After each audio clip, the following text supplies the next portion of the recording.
Ako na ba?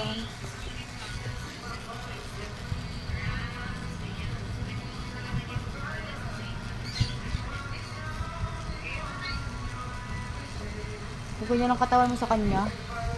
Gwapo ka pa. Katama ba siya dati? Hindi. Payat talaga yan. Sabi mo, mayat siya. Mas pumayat pa yan. Tama lang. Sabi ko na yung mataba.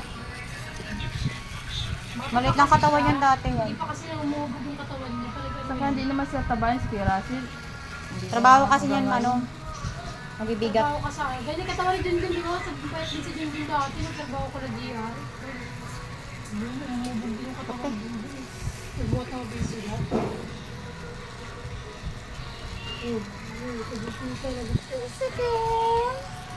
Alam niyo yung pangalan pag isikil eh. Lakad na talon. Oo. Malakad na talon. Ano ka maglakad?